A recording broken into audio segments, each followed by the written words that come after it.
আল্লাহর নামে সুর তুলে যায়, হই যে মাতোয়ারা কোরআনের গানে, জ্ঞান বিজ্ঞানে হব সবার সেরা। আসসালামু আলাইকুম ওয়া রাহমাতুল্লাহি ওয়া বারাকাতুহু। বিসমিল্লাহির রহমানির রহিম। এই মুহূর্তে বাংলাদেশ সহ বিশ্বের অগণিত দর্শক শ্রোতা যে প্রান্তে বসে আপনারা এটিএন বাংলা দেখছেন, আমি এইচ.এম. বরকতুল্লাহ আপনাদের সকলকে জানাচ্ছি আন্তরিক শুভেচ্ছা এবং অভিনন্দন। মহান স্রষ্টা আল্লাহ তাআলার দরবারে বিনীতভাবে শুকরিয়া আদায় করছি, আলহামদুলিল্লাহ। বিশ্বনবী জনাবে মুহাম্মদ রাসূলুল্লাহ সাল্লাল্লাহু আলাইহি ওয়াসাল্লামের প্রতি অকৃত্রিম ভালোবাসা এবং তার প্রতি দরুদ এবং সালাম প্রেরণ করে শুরু করছি আজকের পরিবেশনা। প্রিয় দর্শক, আপনারা দেখছেন বিআরবি নিবেদিত সেরা কণ্ঠে সেরা প্রতিভা, powered by BRB hospitals limited. আমরা আজকে হাজির হয়েছি আপনাদের সামনে চমৎকার কিছু বিষয় নিয়ে। আজকে আমাদের মাঝে অতিথি হিসেবে অংশগ্রহণ করেছেন বিশিষ্ট স্কলার, ইসলামিক চিন্তাবিদ, লালকুঠি বড় মসজিদ, মিরপুর, ঢাকা জামে মসজিদের সম্মানিত ইমাম ও খতিব জনাব মাওলানা মুফতি আল আমিন খান। আসসালামু আলাইকুম ওয়া রাহমাতুল্লাহি ওয়া বারাকাতুহু। ওয়ালাইকুম আসসালাম ওয়া রাহমাতুল্লাহি ওয়া বারাকাতুহু। মোহতারাম, আপনাকে স্বাগত জানাচ্ছি আমাদের আজকের আয়োজনে। শুকরিয়া। আমাদের মাঝে আরও রয়েছেন বিশিষ্ট কারি এবং শিল্পী জনাব মাওলানা হাফিজ বেলাল হোসেন সরকার। আসসালামু আলাইকুম ওয়া রাহমাতুল্লাহি ওয়া বারাকাতুহু। জি মোহতারাম, আপনাকে স্বাগত জানাচ্ছি আমাদের আজকের আয়োজনে। জি, শুকরান জাযাকাল্লাহ। আমাদের মাঝে আরও রয়েছেন বিশিষ্ট কারি সাবাহ মুহতাদি আবিদ। আসসালামু আলাইকুম ওয়া রাহমাতুল্লাহি ওয়া বারাকাতুহু। ওয়ালাইকুম আসসালাম ওয়া রাহমাতুল্লাহি ওয়া বারাকাতুহু। আপনাকেও স্বাগত জানাচ্ছি আমাদের আজকের আয়োজনে। প্রিয় দর্শক শ্রোতা, আমরা মহাগ্রন্থ আল কোরআন থেকে তেলাওয়াতের মাধ্যমে অনুষ্ঠান শুরু করব ইনশাআল্লাহ। তেলাওয়াতে কণ্ঠ দিচ্ছেন সাবাহ মুহতাদি আবিদ। আউযু বিল্লাহি মিনাশ শাইতানির রাজীম। বিসমিল্লাহির রাহমানির রাহিম।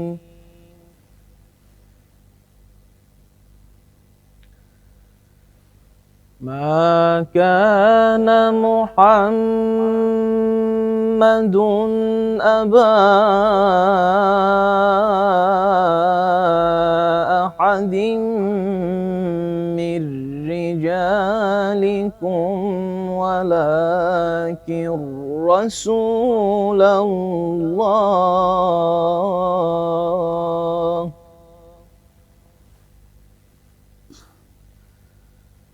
ولكن رسول الله وخاتم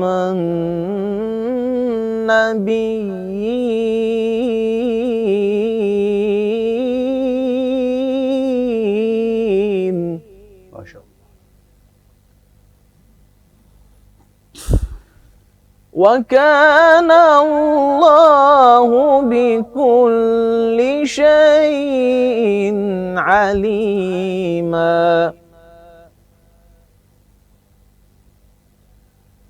بسم الله الرحمن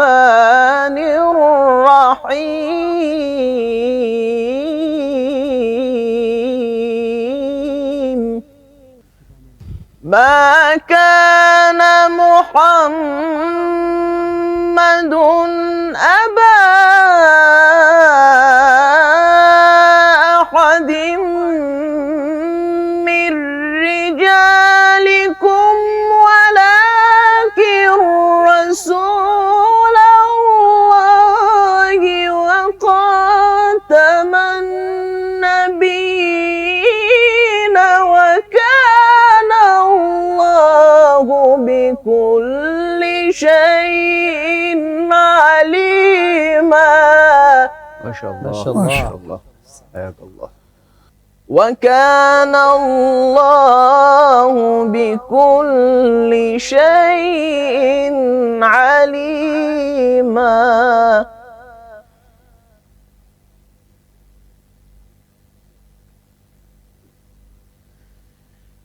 يا أيها الذين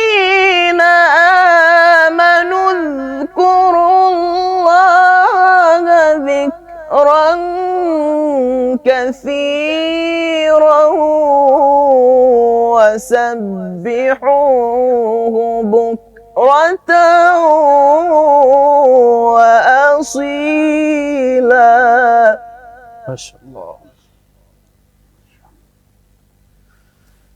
هو الذي يصلي عليكم وملائكته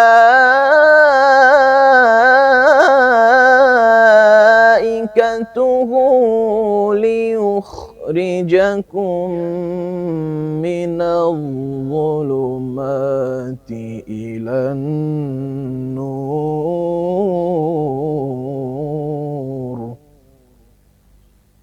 هو الذي يصلي عليكم وملائكته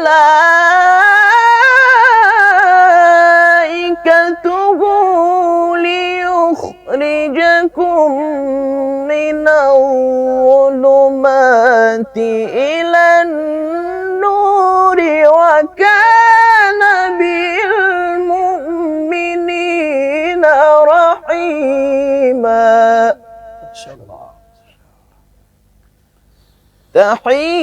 تحيتهم يوم يلقونه سلام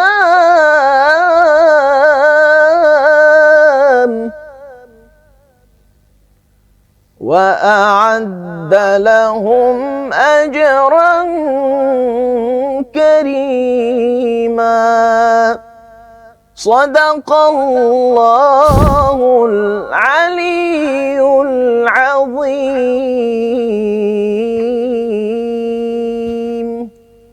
মাশাআল্লাহ।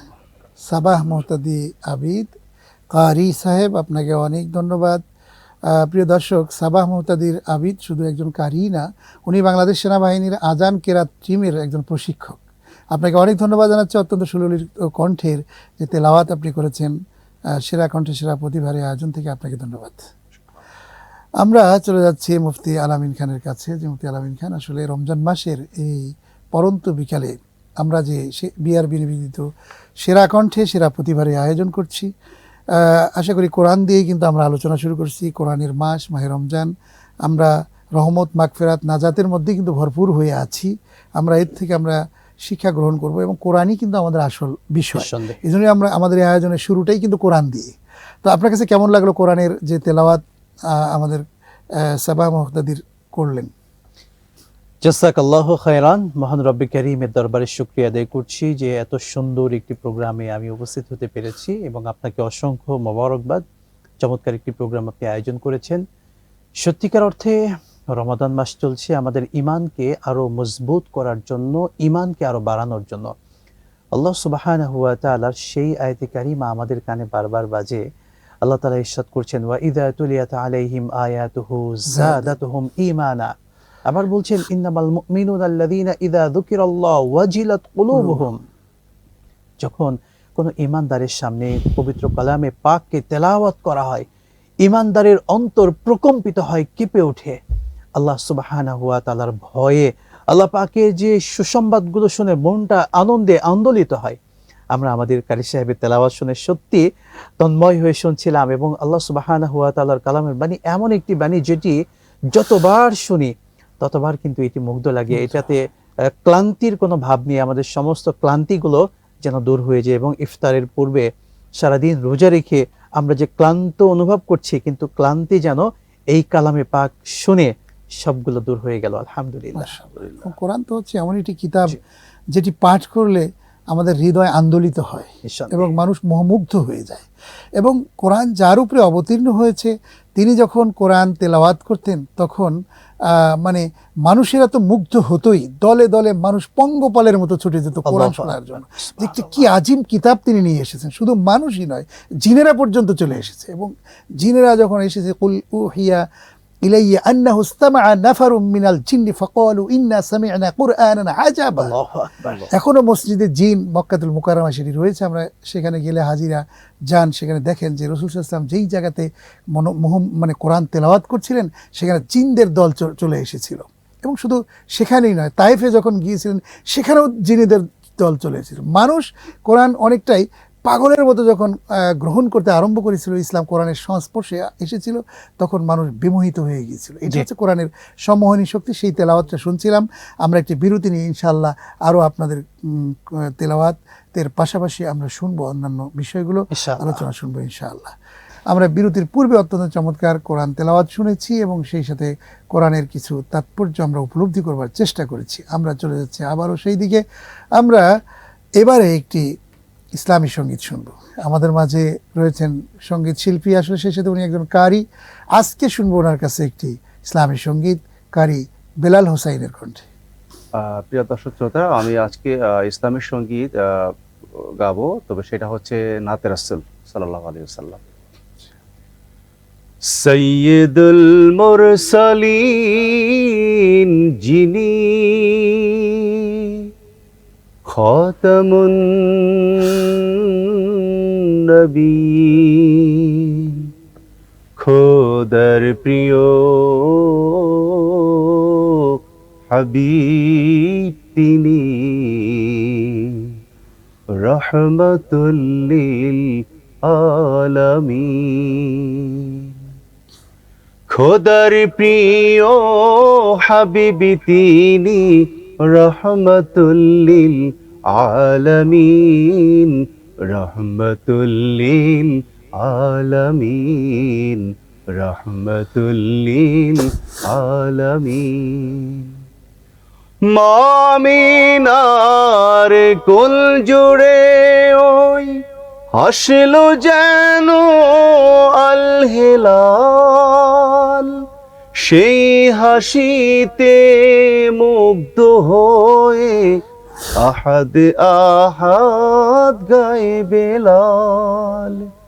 মামিনার কোল জুড়ে ওই হাসলো যেন আল হেলাল, সেই হাসিতে মুগ্ধ হয়ে আহাদ আহাদ গায়ে বেলাল।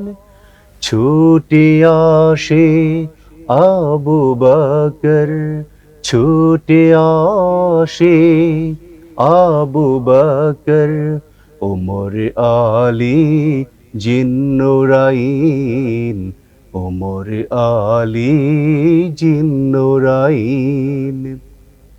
খোদার প্রিয় হাবিব তিনি, রহমাতুল লিল আলামিন, রহমাতুল লিল আলামিন, রহমাতুল লিল আলামিন।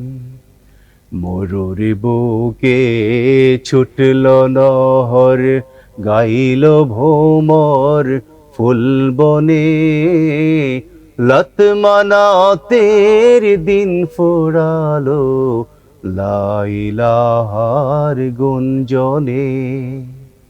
বদর তাবুকি খন্দক জিহাদের ওই ময়দানে, খুন জড়ালো শহীদ গাজী মুহাম্মাদের জয়গানে।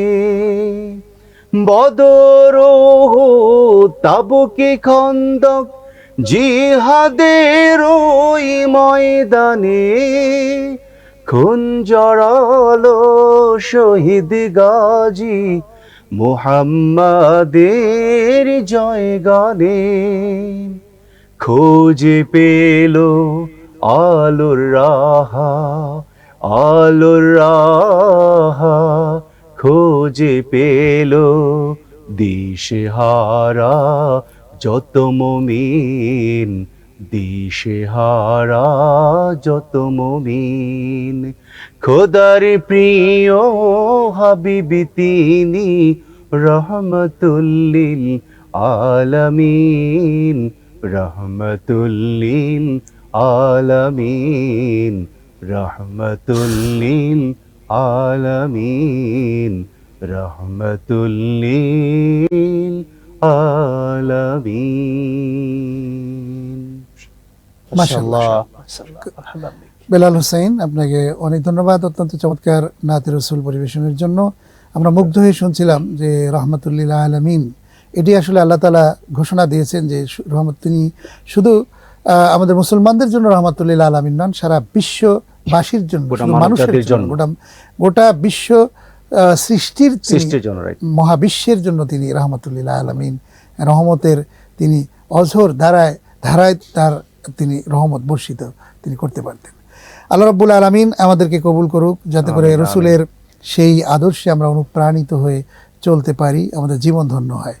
আমরা চলে যাচ্ছি মুফতি আল আমিন খানের কাছে, যে আসলে রসুল করিম সাল্লাল্লাহু আলাইহি ওয়াসাল্লাম তিনি ছিলেন উত্তম নৈতিক চরিত্রের অধিকারী, এবং যত বিজ্ঞানী, দার্শনিক, পণ্ডিত, বুদ্ধিজীবী যারাই এসেছিল পৃথিবীতে, তারাই একথা দ্বিধাহীন চিত্তে স্বীকার করেছে। এবং বর্তমান যুগে রসুল সাল্লাল্লাহু আলাইহি ওয়াসাল্লামের আদর্শ দিয়ে তার ব্যক্তি, পরিবার, সমাজ এবং রাষ্ট্র পরিচালনা করা আদৌ সম্ভব কি না, সেটি পাশ্চাত্যের বড় একজন দার্শনিক তিনি বলেছেন যে, I believe if a man like Muhammad সাল্লাল্লাহু আলাইহি ওয়াসাল্লাম were assumed dictatorship of the modern world he world being must need peace and happiness. বলেছেন যে জর্জ বার্নার্ড শো বলেছেন, আমি বিশ্বাস করি হযরত মুহাম্মদ রাসূলুল্লাহ সাল্লাল্লাহু আলাইহি ওয়াসাল্লামের ন্যায় একজন মানুষ যদি বর্তমান জগতের ডিক্টেটর হতেন, তাহলে এই সমাজের মধ্যে যে অন্যায় এবং যে মানুষেরা যে হানাহানি মারামারি চলছে, এই সমাজটা পরিবর্তন হয়ে সুখে শান্তিতে মানুষ বসবাস করতে পারতো, এমন একটা সমাজ পেত মানুষেরা। এটি কিন্তু একদম অমুসলিম দার্শনিকের মতামত। অসংখ্য দার্শনিক, পণ্ডিত, বুদ্ধিজীবী তারা এই কথা দ্বিধাহীন চিত্তে স্বীকার করেছে। আপনার কাছে জানতে চাই যে আসলে আল্লাহ রাব্বুল আলামিন রসুল করিম সাল্লাল্লাহু আলাইহি ওয়াসাল্লামের মূল আদর্শ দিয়ে আসলে আমরা এই সমাজটা কিভাবে পরিবর্তন করতে পারি, আল্লাহ তাআলার কাছে সেই সাহায্য আমরা কিভাবে পেতে পারি? বারাকাল্লাহু ফিক। সত্যি আল্লাহ নবী সাল্লাল্লাহু আলাইহি ওয়াসাল্লাম এসেছিলেন এই জাতিকে মুক্ত করতে। এই জাতি ছিল জাহান্নামের পথের পথিক। সেই মানুষগুলোকে প্রিয় নবী সাল্লাল্লাহু আলাইহি ওয়াসাল্লাম জান্নাতের পথের পথিক বানিয়েছেন, এবং দুনিয়া থেকে সেই মানুষগুলো জান্নাতের সার্টিফিকেট পেয়েছেন, এবং সেটা হলো সর্বশ্রেষ্ঠ যুগ, যেটাকে বলা হয়েছে খায়রুল কুরুনি করনি। আল্লাহ নবী সাল্লাল্লাহু আলাইহি ওয়াসাল্লাম আগমন করেন এমন সময়, যে সময়ের কথা আমরা জানি একটা অন্ধকারাচ্ছন্ন এবং যে সমাজে বর্বরতা বা সভ্যতা বলতে কিছুই ছিল না, ঠিক তেমন সময় আল্লাহ পাক পাঠিয়ে সেই সমাজটাকে সবচেয়ে শ্রেষ্ঠতম সমাজ বানিয়েছেন। সুবহানাল্লাহ। তাহলে আল্লাহ নবী সাল্লাল্লাহু আলাইহি ওয়াসাল্লাম যদি একটা খারাপ সমাজকে শ্রেষ্ঠতম সমাজ বানাতে পারেন, আমাদের বিশ্ব বর্তমানে যেটা চলমান আছে, যে সমস্যাগুলো চলছে, আমরা দেখছি মারামারি, হানাহানি, কাটাকাটি, হিংসা, বিদ্বেষ, খুন খারাপি থেকে শুরু করে যত উচ্ছৃঙ্খলা যা কিছু আমরা দেখছি, এই সব কিছুকে বন্ধ করতে পারে প্রিয় নবীর সুন্নাহ, প্রিয় নবীর দেখানো পথ, প্রিয় নবীর দেখানো মত। আমরা যদি সেই পথে হাঁটি তবেই সুন্নাহ মিলবে। আল্লাহ সুবহানাহু ওয়া তাআলা কিন্তু আমাদের নবী সাল্লাল্লাহু আলাইহি ওয়াসাল্লামকে আদর্শ হিসেবে বানিয়েছেন। আমরা প্রত্যেক মানুষ তাকে মডেল হিসেবে মানব, আমাদের জীবনের প্রত্যেকটি দিক তার থেকে শিখব। বিশ্বের এমন কোন মানুষ নেই যিনি তার থেকে শিক্ষা করতে পারবে না। একজন রাষ্ট্রের যিনি প্রধান হবেন, যিনি রাষ্ট্রপ্রধান, টোটাল রাষ্ট্রকে পরিচালনা করবেন, রাষ্ট্রের কোন জায়গায় কিভাবে পরিচালনা করবেন, কিভাবে মেনটেন করবেন, বিচার ব্যবস্থা কেমন হবে, কিভাবে জনগণের মাঝে ইনসাফ কায়েম করবেন, মানুষের অধিকার কিভাবে প্রতিষ্ঠা করবেন, নারীর অধিকার, পুরুষের অধিকার, বাচ্চার অধিকার, বাবার অধিকার, মায়ের অধিকার, ব্যবসায়িক পার্টনারের অধিকার, প্রত্যেক মানুষের অধিকার কিভাবে প্রতিষ্ঠা করবেন, আমার নবীর জীবনে প্রত্যেকটি সিচুয়েশন আল্লাহ পাক ঘটিয়েছেন। নবী ছিলেন একজন মহান রাষ্ট্রনায়ক। তিনি কিভাবে রাষ্ট্রের প্রত্যেকটি মানুষের ইনসাফ, তাদের অধিকার বাস্তবায়ন করতে হয়, তিনি কিন্তু সেটা শিক্ষা দিয়েছেন। এবং সমাজকে কিভাবে শান্ত করতে হয়। আমরা জানি রাসূল সাল্লাল্লাহু আলাইহি ওয়াসাল্লাম ঠিক যখন মক্কা থেকে মদিনায় গিয়েছেন, সেই সময় মদিনায় যাওয়ার প্রেক্ষাপট যেটা ছিল, মদিনায় কিন্তু একটা বিশৃঙ্খলময় সমাজ বিরাজমান ছিল। মদিনার ভিতরে তখন ছিল ইহুদিদের অবস্থানটা সবচেয়ে বেশি, তারা প্রাধান্যের দিক থেকে সবচেয়ে বেশি ছিল, সংখ্যাগরিষ্ঠ। সে সময় ইহুদিরা সবসময় চেষ্টা করত তাদের প্রাধান্যকে বজায় রাখার জন্য, ছোট ছোট যে গোত্রগুলো ছিল, ধর্মগুলো ছিল, তাদের মধ্যে কোন্দল মারামারি লাগানোর জন্য। মানুষ অতিষ্ঠ হয়ে পড়েছিল। তারাও চাচ্ছিল এমন একজন মানুষকে দরকার যিনি এই সমাজকে শান্ত করতে পারেন, এমন একজন ব্যক্তিকে দরকার যিনি আমাদের সবাইকে উদ্ধার করতে পারেন। ঠিক তখনই তারা সন্ধান পেয়েছিলেন কিন্তু আমার নবী মুহাম্মদ সাল্লাল্লাহু আলাইহি ওয়াসাল্লামের। তখন তারা গেলেন এবং আকাবার সেই শপথের কথা কিন্তু আমরা জানি। প্রথমে এক দল গেলেন, শপথ নিলেন, এরপরে বড় একটা দল গিয়ে শপথ নিলেন এবং নবীকে আহ্বান জানালেন, আপনি আসেন আমাদের মাঝে এবং আমাদের এই সমাজকে শান্ত করেন, সুন্দর সমাজ বানান। নবী সাল্লাল্লাহু আলাইহি ওয়াসাল্লাম, আল্লাহর হুকুম হলো, মদিনায় গেলেন, চমৎকার সুন্দর আদর্শ একটি রাষ্ট্র উপহার রাষ্ট্র দিয়েছেন উপহার দিয়েছেন। বিশ্ববাসীকে। অনেক ধন্যবাদ মোহতারাম, অত্যন্ত চমৎকার বলছিলেন যে আসলে রসুল সাল্লাল্লাহু আলাইহি ওয়াসাল্লাম যে পদ্ধতিতে এসে দুনিয়ার মানুষকে আলোকিত করেছিলেন, জি। সেই পদ্ধতিটা যদি এখনো অনুসরণ করা যায় তাহলে এখনো মানুষ আলোকিত হবে অবশ্যই। এবং মানুষ পথের দিশা পেয়ে যাবে, এবং এই যে সমাজের মধ্যে অন্যায় যে বিভীষিকাময় পরিস্থিতি সৃষ্টি হচ্ছে সেগুলো থেকে মানুষ ফিরিয়ে এসে সুখ শান্তিতে মানুষ বসবাস করতে পারবে। আপনাকে অনেক ধন্যবাদ জানাচ্ছি অত্যন্ত চমৎকারভাবে আজকে আমাদের সামনে কথা বলবার জন্য। বারাকাল্লাহ। আপনাদেরকেও ধন্যবাদ জানাচ্ছি, আপনারা অনেক সুন্দর তেলাওয়াত করেছেন এবং ইসলামী গান পরিবেশন করেছেন। আপনাকে সেরা কণ্ঠে সেরা প্রতিভার এই আয়োজন থেকে অনেক ধন্যবাদ জানাচ্ছি। আপনাকে অনেক ধন্যবাদ। প্রিয় দর্শক শ্রোতা মণ্ডলী, আমরা বিআরবি নিবেদিত সেরা কণ্ঠে সেরা প্রতিভার এই আয়োজন আজকে শেষ করছি। আগামী অনুষ্ঠান দেখার আমন্ত্রণ জানাচ্ছি। আপনারা সবাই ভালো থাকুন, সুস্থ থাকুন। আল্লাহ হাফিজ। আসসালামু আলাইকুম ওয়া রাহমাতুল্লাহি ওয়া বারাকাতুহু। আল্লাহর নামে সুর তুলে যাই, হই যে মাতোয়ারা, কোরআনের গানে জ্ঞান বিজ্ঞানে হব সবার সেরা।